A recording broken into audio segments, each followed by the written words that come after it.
In the last lecture, we talked of units, particularly the SI system of units. In this one, we take up dimensions of physical quantities, and we shall also do something about dimensional analysis. You must be thinking that these are very simple concepts. They may be simple, but they are of great importance in physics. In dimensional analysis, we will talk of dimensions of various quantities, how we deal with them and how we use them to get something that we don't know. You know, most physical quantities you would come across in physics can be expressed in combinations of 5 basic dimensions. What are these dimensions? Mass, denoted by capital M, length, denoted by capital L, time, denoted by capital T, electrical current, denoted by capital I, and temperature, denoted by the Greek letter theta. Since all quantities in mechanics can be expressed in terms of mass, length and time, for the present we deal only with these dimensions. And here is a word of caution. Remember that dimensions are not the same thing as units. For example, speed can be measured in units of meter per second or kilometer per hour, but its dimensions are always length divided by time, or simply L t to the power minus 1. The following examples show how dimensions of physical quantities are combinations of powers of m, L and t. Volume, for example, is the cube of a certain length, so its dimensions are L to the power 3. Density is mass divided by volume, therefore its dimensions are m, L to the power minus 3. Velocity is length divided by time, its dimensions therefore are L t to the power minus 1. Acceleration is velocity per unit time or change of velocity per unit time, so therefore its dimensions are length per unit time, that is L t to the power minus 2. Force is mass multiplied by acceleration, its dimensions are therefore m, L t to the power minus 2. So what is dimensional analysis? Dimensional analysis is the process of deriving unknown relations when we know the physical quantities they depend upon, and secondly, checking the dimensions of a quantity or a combination of quantities.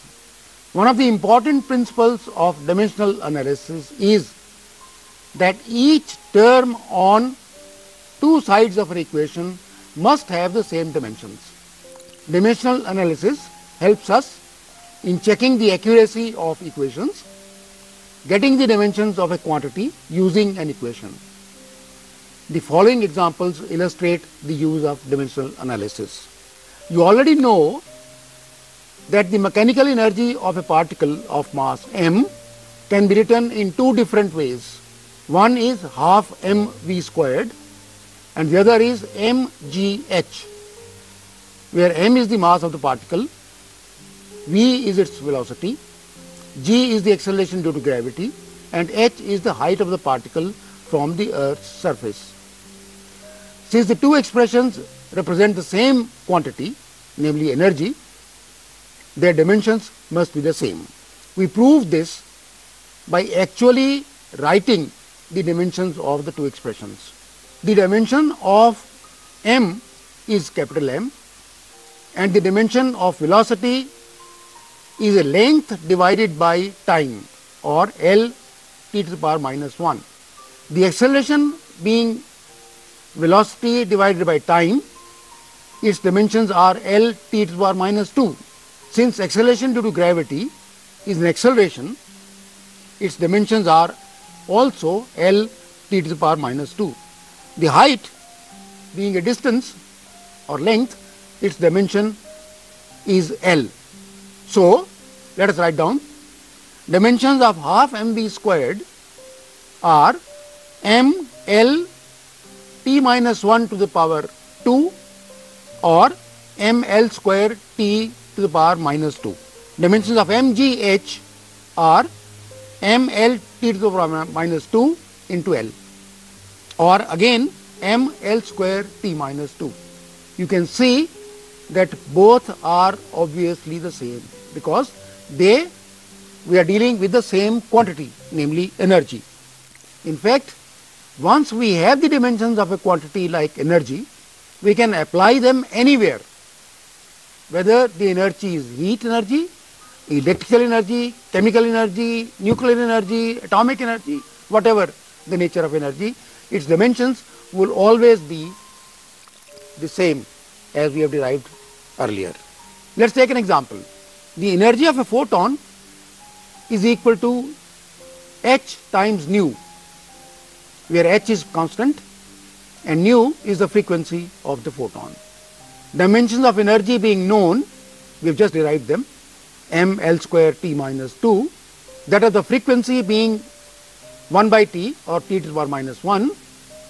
The dimensions of Planck constant are easy to find. We write dimensions of h equal to ml square t minus 2 divided by t raised to the power minus 1, which gives us ml square t to the power minus 1. So, the dimensions of h we have found very easily. They are ml square t to the power minus 1. Note that numerical factors like half in the expression for kinetic energy have no dimensions. Besides numerical factors, other quantities which do not have dimensions are angles and arguments of trigonometric like a sine, cosine, etc., exponential and logarithms. In sine x, for example, x is said to be the argument of the sine function and it has no dimensions. In fact, it should not have any dimensions. In e to the power x, x is said to be the argument of the exponential function and it must not have any dimensions. That the argument of a trigonometric function must be dimensionless is a very useful information, because if it is found that the argument of a trigonometric function in any formula or expression derived by us is not dimensionless, then one can safely assume that we have made a mistake somewhere or that something is wrong. Again, let us take an example. Use the dimensional analysis by illustrating with an example. Experience tells us that the distance covered by a car, say s, starting from rest and having uniform acceleration, depends on time and acceleration. Let us use the dimensional analysis to find expression for the distance covered. Solution. Suppose the distance covered s depends on the mth power of t and nth power of a. Then we may write s proportional to t to the power m into a to the power n, expressing the two sides.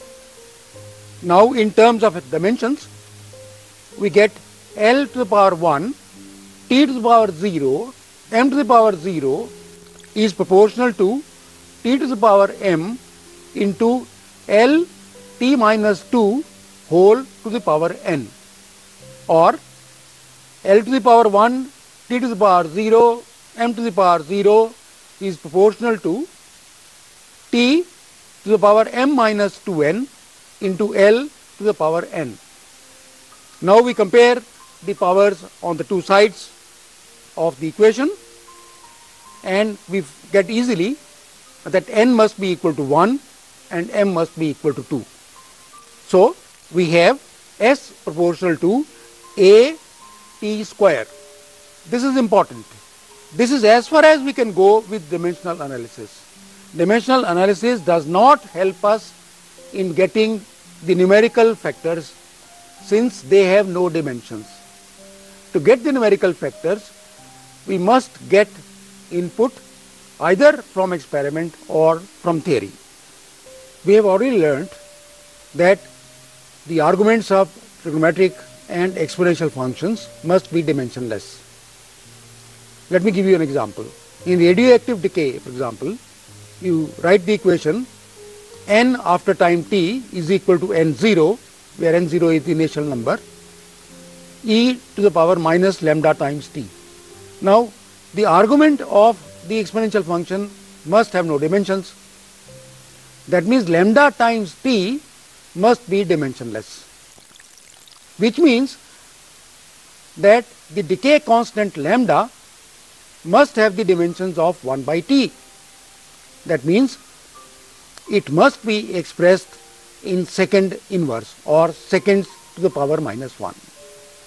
This is a familiar equation to you, the wave equation. You will learn it and you will deal with it for a long time. The equation is written as y equal to a sine kx minus omega t. Now, each term in the argument of the sine function must be dimensionless. So, k must have dimensions of inverse length and omega must have dimensions of inverse time. And therefore, you realize that k is equal to 2 pi by lambda and omega is 2 pi times nu. In Bernoulli theorem, you are familiar with this theorem, I am sure, half v squared plus gz plus p by rho is constant. And we said earlier that each term of the equation must have the same dimensions. Here also, each term is energy per unit mass. You can check it. You can check that the last term on the left hand side is energy per unit mass. As an example of arriving at an expression, let us find the velocity v of waves on a string. We know that the velocity could depend on the mass m of the string, the length L of the string and the tension T applied to the string. So, we write V is equal to some constant K, m to the power alpha, L to the power beta and T to the power gamma, where K is a numerical constant having no dimensions. And remember, this is a general method of using dimensional considerations to derive an expression of a quantity where we know its dependence on other quantities. We now write the equation in terms of dimensions. On the left hand side you have L t to the power minus 1, on the right hand side you have K m to the power alpha, L to the power beta and m L t minus 2 whole to the power gamma. So, we collect these indices alpha, beta, gamma and compare the powers on the two sides of the equation. And we get easily alpha equal to minus half, beta equal to half and gamma equal to half. Once we know that, we can write velocity equal to k times L t by m under root. Now, k is a constant and we cannot find out its value. This must come from some experiment.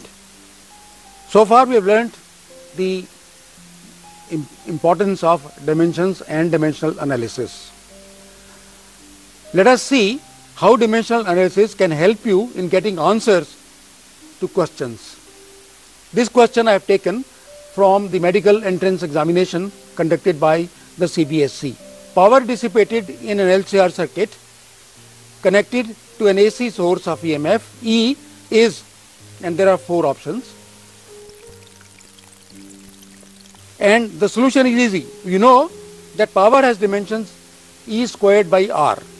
On this basis alone, options 1, 3 and 4 can be discarded, giving option 2 as the correct response. You can verify that option 1 has dimensions simply E squared.